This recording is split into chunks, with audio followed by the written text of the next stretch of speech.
Voilà. Mais vous recevrez une puissance, le Saint-Esprit survenant sur vous, et vous serez mes témoins à Jérusalem, dans toute la Judée, dans la Samarie et jusqu'aux extrémités de la terre. Vous avez entendu, hein? Tournons encore quelques 3 pages. Nous sommes maintenant dans Actes chapitre 4. Vous lisez jusqu'au verset 29 jusqu'au verset 31.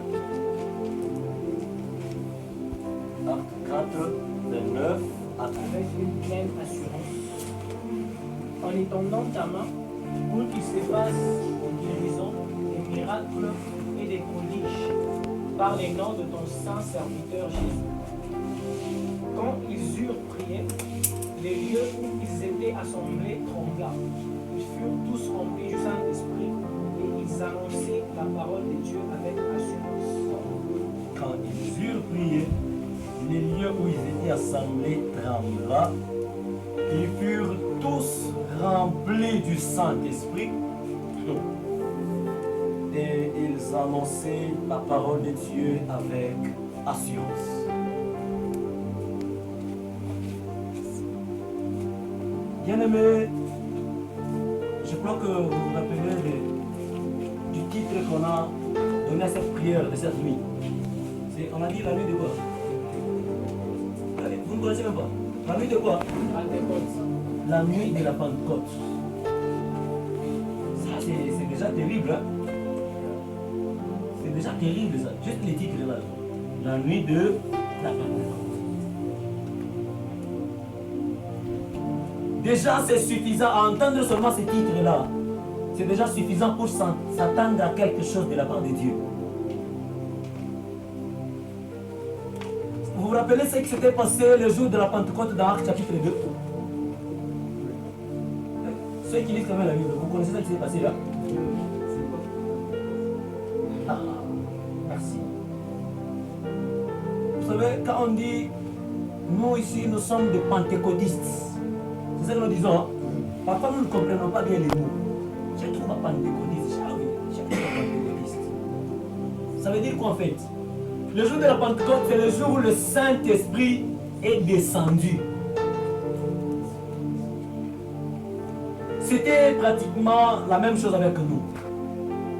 Ils étaient assemblés dans la chambre haute en train de prier, en train de supplier Dieu. Parce que comme nous l'avons lu dans Actes chapitre 1, le verset 8, au départ c'était une promesse. Hein? Il y avait une promesse que le Saint-Esprit viendra sur vous.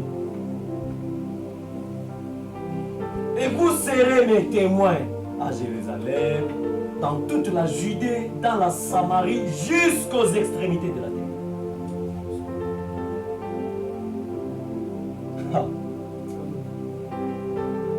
Ah. Écoutez, au chapitre 1 de Actes des Apôtres, le Saint-Esprit était encore une promesse. Et au chapitre 2, le Saint-Esprit est descendu. Dieu a réalisé, Dieu a accompli sa promesse. En tout cas, je pense que l'Esprit de Dieu n'a pas encore fini. Il continue encore à faire de grandes choses au milieu de nous cette nuit. Amen. Même pendant que je suis en train de prier, de parler ici, si tu sens que tu peux commencer à prier, je voulais dire, nous sommes des pentecôtistes. Nous prions même quand il ne faut pas prier.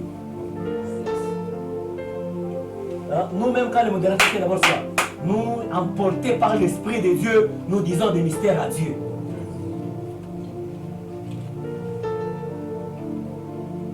Pendant que je parle ici, si tu sens que tu peux prier, prie. Et je t'avantage. Si tu sens que tu peux aller à genoux, ne te gêne pas, c'est ici où tu peux accoucher les éléments nécessaires pour ta destinée.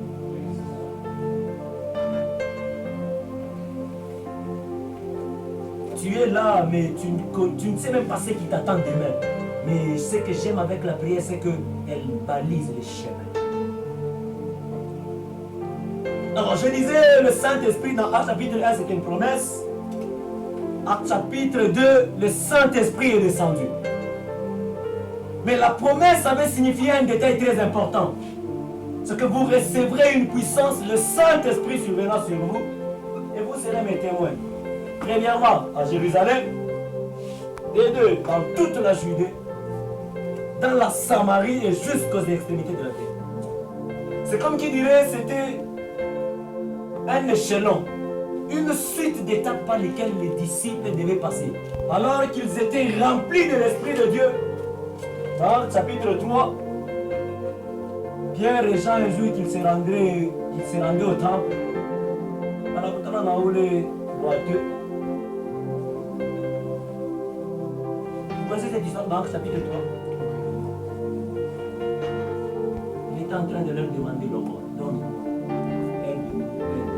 vous connaissez les mendiants, non? Dans Actes chapitre 3, il y a encore quelqu'un. Et Pierre a dit quoi? Ah, vous connaissez, hein? Je n'ai ni or, ni argent. Ah, écoutez, donc, je comprends d'abord quelque chose là. C'est qu'il y a des gens qui peuvent manquer l'argent, mais qui ont le Saint-Esprit. Voilà pourquoi Pierre dit, je n'ai ni or, ni argent. Mais ce que j'ai. Mais c'est terrible ça, Balo. Je ne sais pas si vous comprenez un peu ces choses comme moi. Ce que j'ai, je te le donne. Il dit maintenant quoi? Au nom de qui? Au nom du Père de Pierre? Non.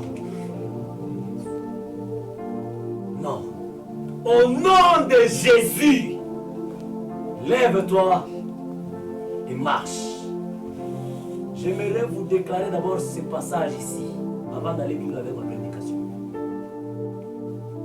Au nom de Jésus-Christ, dans tous les domaines de ta vie, lève-toi et marche. Amen. Amen. Au nom de Jésus, là où ta famille a été courbée, qu'elle se redresse maintenant. Amen. Ils ont voulu bloquer la destinée des apôtres. Vous comprenez un peu ça? Ils ont été loin pour annoncer l'évangile de Jésus. Mais les Sanhédrins ou les parquets s'est levé pour bloquer leur destinée. Parce que c'était en fait leur mission. Jésus les a laissé cette mission-là. Écoute-moi très bien. Tel que tu es là, dans cette nuit de la Pentecôte, d'abord je t'informe que tu n'es pas là pour rien. Tu es une sélection de Dieu. Tu es un pion de Dieu. Alors ne prends plus jamais ta vie à la légère.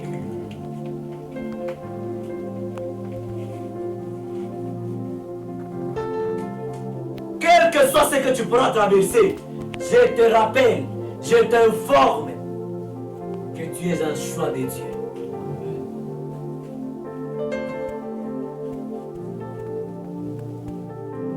Les gens du parquet à l'époque des apôtres se lèvent pour dire non, non, non, non, non. Nous vous défendons de prêcher en ce nom-là de Jésus.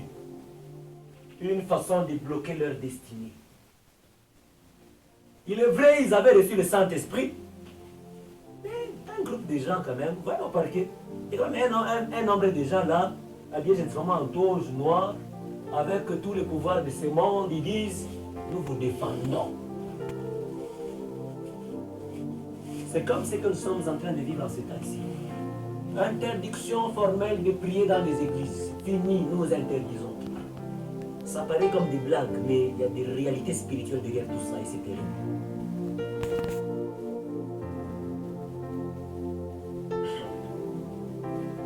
Mais gloire soit rendue à Dieu. Qui disponibilise l'Esprit de Dieu pour son faible reste. Si nous pouvons parler de Jésus, ce n'est pas que Jésus s'est révélé directement d'abord en nous. Non. C'est parce que les apôtres qu'on avait interdits, malgré leurs interdictions là au parquet, les apôtres n'ont pas obéi. Ils ont obéi plutôt à la voix de l'Esprit de Dieu. Et toi aujourd'hui, tu as un jour entendu parler de Jésus.